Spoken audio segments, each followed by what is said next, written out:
नीतीश केंद्र में मंत्री बनेंगे या एनडीए संयोजक, जानिए क्या है बीजेपी का प्लान। नमस्कार, आप देख रहे हैं सिटी पोस्ट लाइव। मैं हूं सृष्टि राज। बिहार में राज्यसभा की 5 सीट के लिए आज मतदान है। नीतीश कुमार भी मैदान में हैं। एनडीए की संख्या बल के आधार पर उनकी जीत तय है।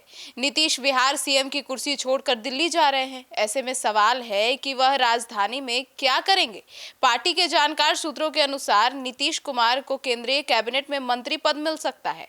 वह पहले रेल मंत्री रहे हैं, 2 दशक से बिहार में सीएम हैं। ऐसे बड़ा पद मिल सकता है। अब आइए विस्तार में जानते हैं chief editor Shrikant Pratyush sir से। सर, क्या नीतीश कुमार सीएम की कुर्सी केंद्रीय मंत्री बनने के लिए छोड़ रहे हैं? अरे नहीं भाई, मुख्यमंत्री की कुर्सी कोई केंद्रीय मंत्री बनने के लिए थोड़ा ही छोड़ता है। छोड़ रहे हैं कि उनको लगता है कि इस बार अब बीजेपी को मौका दे देना चाहिए। मुख्यमंत्री का पद छोड़कर थोड़े कोई चाहेगा केंद्र में मंत्री बने। मुख्यमंत्री का पद बहुत बड़ा होता है। लेकिन आपका सवाल सही है। नीतीश कुमार मुख्यमंत्री हैं, उनको कोई जबरन हटा नहीं सकता है, फिर भी छोड़ रहे हैं, केंद्र में जा रहे हैं, तो सवाल स्वाभाविक है। लेकिन मुझे लगता है कि केंद्र में वो मंत्री बन सकते हैं, और बनेंगे तो बड़ा कोई मंत्री, रेल मंत्रालय मिल सकता है फिर से उनको, या फिर एनडीए के वो संयोजक बनाए जा सकते हैं, क्योंकि अभी एनडीए में औपचारिक रूप से कोई संयोजक नहीं है। सहयोगी दलों से कोऑर्डिनेशन की जिम्मेवारी बीजेपी के पार्टी के नेता ही संभाल रहे हैं, मतलब अमित शाह ही संभाल रहे हैं। इस समय केंद्रीय मंत्रिमंडल में जेडीयू के 2 नेता हैं। ललन सिंह पंचायती राज मंत्री हैं, रामनाथ ठाकुर कृषि एवं किसान कल्याण मंत्रालय में राज्य मंत्री हैं। तो उम्मीद की जा रही है कि उनको एनडीए का संयोजक बनाया जाए। मतलब ज्यादा चांसेस है कि एनडीए के संयोजक बने जाएंगे। बिल्कुल, इस वक्त एनडीए का कोई संयोजक नहीं है। 2019 से 2024 तक बीजेपी के पास इतने विधायक थे कि केंद्र की सरकार अकेले दम पर बना ले। 2024 के चुनाव के बाद ऐसी स्थिति नहीं रही है। बीजेपी 240 सीट जीत सकी है, बहुमत का आंकड़ा 272 का है। ऐसे में बीजेपी एनडीए के सहयोगी दलों के साथ सरकार चला रही है। उनके बिना सरकार चला भी नहीं सकती। सांसदों की संख्या के मामले में जेडीयू के 12 सांसद हैं, एनडीए में तीसरे नंबर पर है।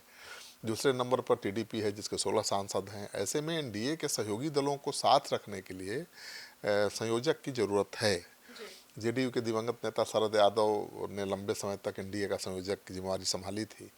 उनसे पहले यह पद जॉर्ज फर्नांडिस के पास था। इस समय दिल्ली में एनडीए में इस कद के नेता नहीं हैं, तो ऐसे में उम्मीद की जा रही है कि नीतीश कुमार दिल्ली जाते ही एनडीए के संयोजक बन सकते हैं। सर, तो एनडीए के संयोजक की क्या भूमिका होती है? तो एनडीए के संयोजक की पहली जिम्मेवारी गठबंधन के सहयोगी दलों के बीच कोऑर्डिनेशन बनाए रखने की है।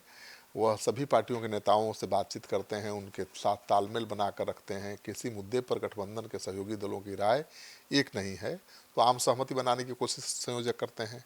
वह एनडीए के दलों के नेताओं की बैठक की योजना तैयार करते हैं, गठबंधन की चुनाव रणनीति बनाते हैं। तो बहुत महत्वपूर्ण भूमिका होती है। सर, तो दिल्ली में नीतीश कुमार को टाइप 8 बंगला मिलने वाला है, क्या है इसकी खासियत? लुटियंस दिल्ली में नीतीश कुमार को 8 टाइप बंगला मिलने वाला है। राज्यसभा सदस्य बनने के बाद नीतीश कुमार केंद्र सरकार की ओर से दिल्ली के सबसे पॉश इलाके लुटियंस में रहेंगे। और नीतीश पहले केंद्रीय मंत्री रह चुके हैं, 2 दशक से बिहार के सीएम हैं। उनकी प्रोफाइल को देखते हुए उन्हें टाइप 8 का बंगला मिलेगा। नितिन नवीन बीजेपी के राष्ट्रीय अध्यक्ष बने तो उन्हें टाइप 8 का बंगला मिला है। कांग्रेस नेता राहुल गांधी भी इसी तरह के बंगले में रहते हैं। लुटियंस दिल्ली में 3000 से अधिक सरकारी बंगले और फ्लैट्स हैं। इनमें से टाइप 8 बंगले केवल 100 हैं। ठीक है। गृह मंत्री अमित शाह और रक्षा मंत्री राजनाथ सिंह भी टाइप 8 बंगले में ही रहते हैं। टाइप 8 बंगला करीब 3 एकड़ में फैला होता है, जिसमें बड़ा लॉन रहता है। वीआईपी वहाँ टहल सकते हैं। बंगले में 5 बेडरूम होता है, 1 लिविंग रूम होता है, बड़ा dining area, study room, garage, सुरक्षा के बेहद हाई क्लास इंतजाम होते हैं। गेट से लेकर लॉन बगीचा हॉल तक चप्पे चप्पे पर निगरानी होती है 24 घंटे की। तो वही बंगला मिलेगा नीतीश कुमार को। तो सुना आपने, तो अब देखना होगा कि आज के चुनाव के बाद और क्या कुछ होता है बिहार की सियासत में नया, और केंद्र में जाने के बाद नीतीश कुमार को कौन सा पद मिलता है। आपकी क्या राय है, कमेंट सेक्शन में जरूर बताइएगा। धन्यवाद।